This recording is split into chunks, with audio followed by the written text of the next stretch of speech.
Learn English through story. The hidden flame of desire. In a small, secluded village surrounded by forests and mountains, there lived a man named Elias. He was a blacksmith by trade, known for his skill with iron and steel, and admired for the intricate beauty of his work. His forge sat at the edge of the village, where the mountains began to rise, and his hammer could often be heard ringing late into the night, shaping metal with precise strikes. Despite his talent, Elias lived alone. The villagers spoke kindly of him, but there was always a sense of distance, as if he were a man apart from the rest. Elias was content with his solitude. He found peace in the rhythm of his work, in the heat of the forge, in the cool quiet of the evenings. But beneath his calm exterior,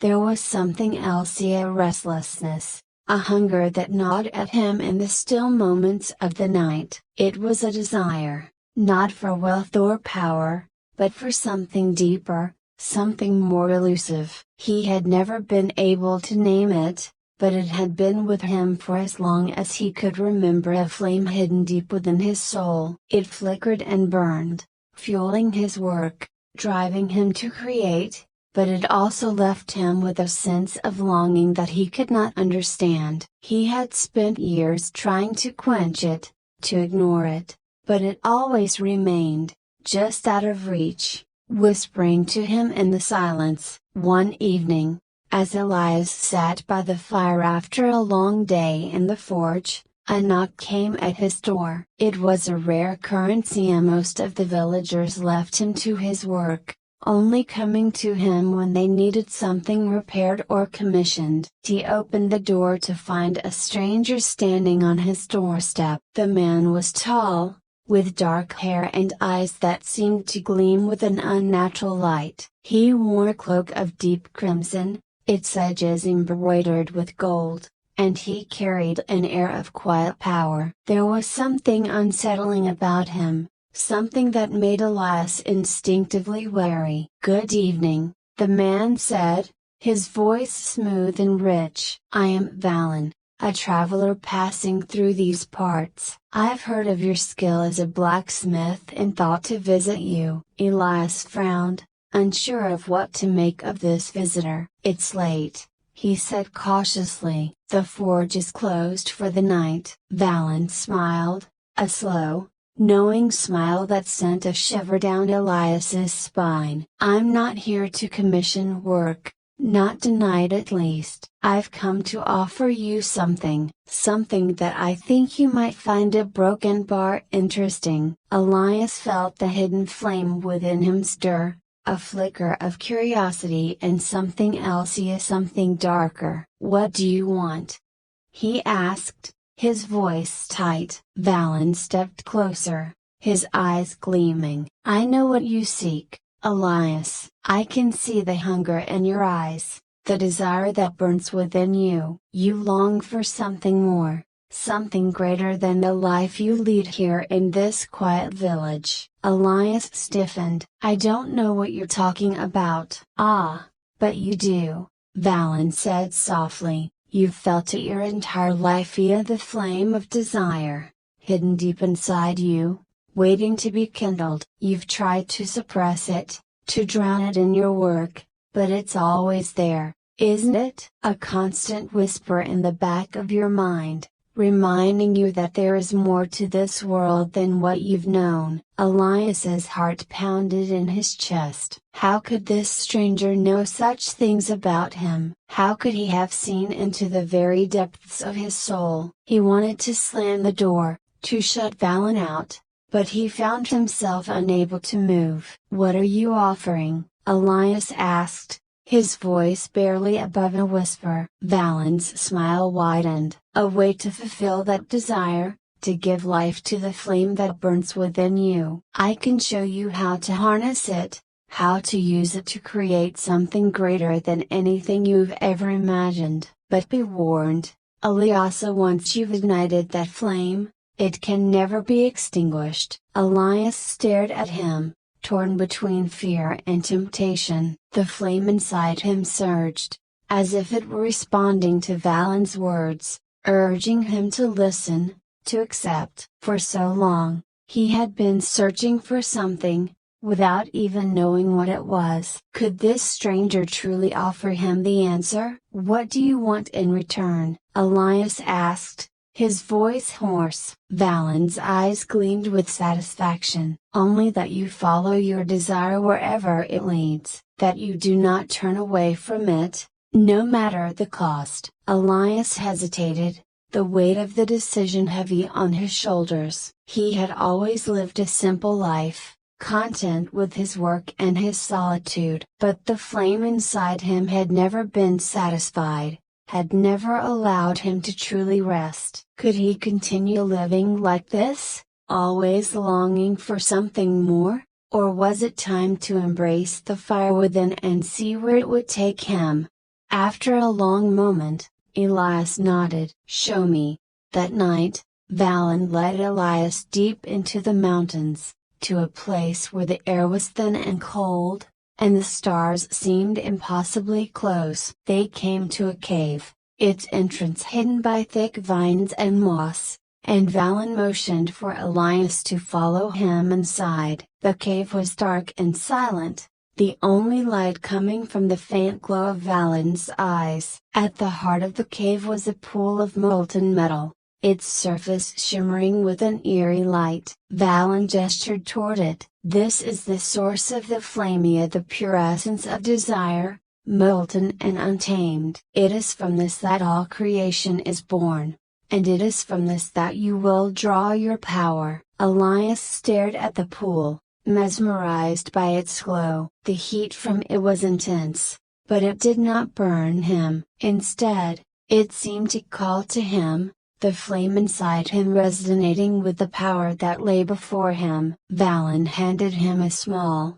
intricately carved vial. "Take from the pool," he instructed. "But be careful, once you've taken the flame, it will be yours to command, but it will also demand more from you than you can imagine." Elias hesitated for only a moment before dipping the vial into the molten pool. As the liquid flame filled the vial, a surge of energy shot through him, igniting the hidden flame within him. He gasped, his body trembling as the power of the flame coursed through him, filling him with a sense of purpose and clarity he had never known. Valen watched him, his expression unreadable. "Now," he said softly, "you have the power to shape your desires into reality. But remember, Eliasa, the flame will grow. It will feed on your desire, and it will demand more from you with each passing day. The more you create, the more it will consume." Elias nodded, barely able to comprehend the enormity of what he had just done. He felt alive in a way he had never felt before, the flame within him burning brighter than ever. In the days that followed, Elias's work changed. His forge became a place of creation unlike any the village had ever seen. His hands moved with newfound speed and precision, shaping metal with an ease that defied explanation. His creations were no longer just tools and trinkets, they were works of art, imbued with a power that seemed to pulse with life. The villagers marveled at his skill, and soon word spread beyond the village. People came from far and wide to see the blacksmith whose work was said to be touched by magic. But as his fame grew, so did the flame within him. It burned hotter, fiercer, demanding more from him each day. He found himself consumed by his work, unable to rest, unable to stop. The desire to create, to push the boundaries of what was possible, became an obsession. The flame that had once been a whisper in the back of his mind now roared like a wildfire, driving him to create more, to feed it with his passion. And yet, no matter how much he created, it was never enough. The flame always wanted more, always demanded more. Elias began to lose himself in his work, his days and nights blending together in a blur of heat and metal. His body grew thin and gaunt, his eyes hollow, but he could not stop. The flame had become a part of him, and it would not be denied. One night, as he worked late into the night, shaping a sword that gleamed with an otherworldly light, Valen appeared once more. "You've done well," Valen said, his voice low and smooth. "Your work is admired far and wide. You've harnessed the flame of desire, as I knew you would." Elias barely looked up from his work, his hands moving with feverish speed. "It's never enough," he muttered, his voice hoarse. "No matter how much I create,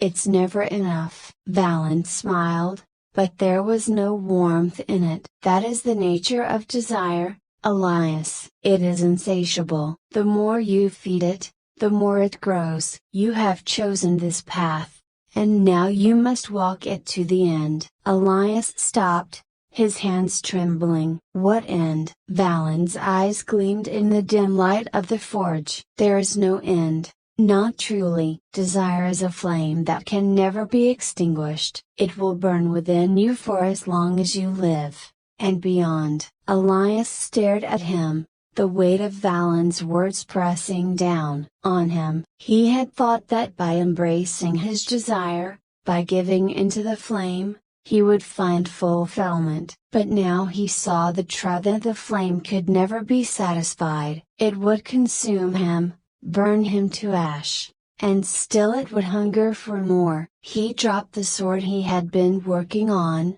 his body shaking with exhaustion and fear. "I can't do this," he whispered. "I can't keep feeding the flame. It's killing me." Valen's smile faded, replaced by a look of cold indifference. "You made your choice, Elias. The flame is yours now, and you cannot turn away from it." Elias sank to his knees, the weight of the flame within him too much to bear. He had thought that desire would bring him joy, would fill the emptiness inside him. But instead, it had left him hollow, a shell of the man he had once been. In that moment, he understood the truth that Valen had hidden from him. The flame of desire was not a gift, but a curse. It was a fire that could never be quenched, a hunger that could never be satisfied. And now, it would consume him, as it had consumed so many before him. As the forge grew cold and silent,